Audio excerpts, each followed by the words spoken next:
একই অবস্থা, বাহিরের প্লাস্টারের জন্য ডিজাইন দিয়ে গেলাম একটা, এসে দেখতেছি হয়ে গেছে আরেকটা। তাছাড়া প্রতিদিন বাড়ির কাজের শেষে এরকম সিমেন্ট এবং বালি যদি নষ্ট হয়, কারই বা মন ভালো থাকে? বাড়ির কাজে প্রতিদিন এত পরিমাণের জিনিসপত্র নষ্ট হয়, যেটা হিসাব করলে প্রায় অনেক টাকা হয়ে যাবে। তাছাড়া টুকটাক এটা ওইটা ভুল তো আছে। আসসালামু আলাইকুম এভরিওয়ান, কি অবস্থা সকলের? আশা করি সবাই ভালো আছেন। বিশেষ করে আমি যখনই বাসায় থাকি না, তখনই এই ভুলভাল কাজগুলো হয়। ভালোভাবে লক্ষ্য করলে দেখবেন যে প্রতিটা জানালার বর্ডারে যে এল সাইজের ডিজাইনটা রয়েছে, সেটার একটার সাইজও ঠিকঠাক মতো নেই। কোনোটা হয়তো 5 ইঞ্চি, কোনোটা 3 ইঞ্চি, কোনোটা 4 ইঞ্চি। আবার কোনো জানালার ক্ষেত্রে দেখতেছি যে উপরের বর্ডারের মধ্যে আছে 6 ইঞ্চি এবং পাশের যে বর্ডারটা রয়েছে সেটা আবার 4 ইঞ্চি। এর মাঝখান দিয়ে আমাদের যে টিনের ঘরটা রয়েছিল, সেটার মধ্যে যতগুলো ইট বিছিয়ে রাখছিলাম, সবগুলো ইট অলরেডি বের করে ফেলছি। এই সবগুলো মিস্টেক এবং ভুল হচ্ছে শুধুমাত্র এই কন্ট্রাক্টরের কারণে। একজন কন্ট্রাক্টরের যদি সাইড হয় 10 থেকে 15টা, তাহলে সেই কন্ট্রাক্টর আমার সাইডে কিভাবে সময় দিবে? বিশেষ করে তার টাইম মতো এখানে না আসার কারণেই কিন্তু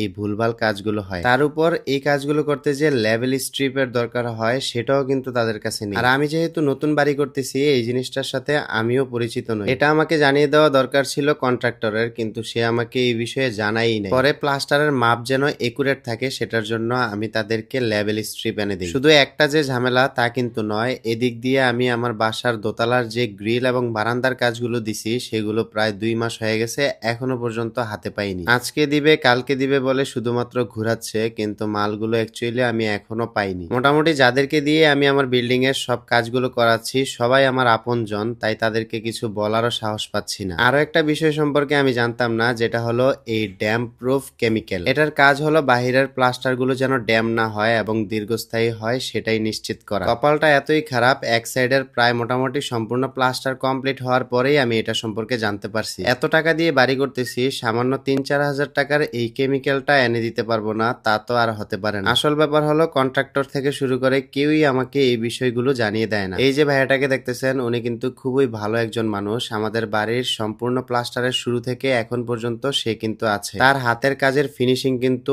অনেক ভালো, দেখলেই মন জুড়িয়ে যাবে। তারপরও ছোটখাটো ভুলগুলো হয় শুধুমাত্র কন্ট্রাক্টরের কারণে। একজন কন্ট্রাক্টরের উচিত প্রতিদিন সাইডে এসে সবাইকে সুন্দরভাবে কাজগুলো বুঝিয়ে দেওয়া, তাহলে কিন্তু ডিজাইনের বাইরে এরকম ভুলগুলো আর কখনো হয় না। যাই হোক, আমরা যেহেতু আবার নতুন করে সামারসিবল টিবল বসিয়েছি, তাই এখন আমরা আগের লাইনটা চেঞ্জ করে এখানে পানির লাইনটা দিব। আলহামদুলিল্লাহ, আমাদের এই পানিটা কিন্তু অনেক বেশি পিওর এবং এই পানিটার জন্য এতদিন আমরা অপেক্ষা করছি। পিছনের সাইডের প্লাস্টার গুলো করবো সবার শেষে, তার কারণ হচ্ছে সামনের প্লাস্টার গুলো করলে সবাই দেখতে পারবে, আর পিছনের প্লাস্টারটা তেমন কেউ দেখে না। একটা বাড়ির মেইন সৌন্দর্যই ফুটে ওঠে সামনের দিক থেকে, তাই সামনের কাজগুলোই আগে করার চেষ্টা করতেছি। সবাই আমাদের জন্য দোয়া করবেন, যেন খুব দ্রুতই আমাদের বাড়ির বাকি যে কাজগুলো রয়েছে সে কাজগুলো কমপ্লিট করতে পারি। সবাই ভালো থাকবেন, সুস্থ থাকবেন, দেখা হচ্ছে নেক্সট কোনো ব্লগে। আল্লাহ হাফেজ।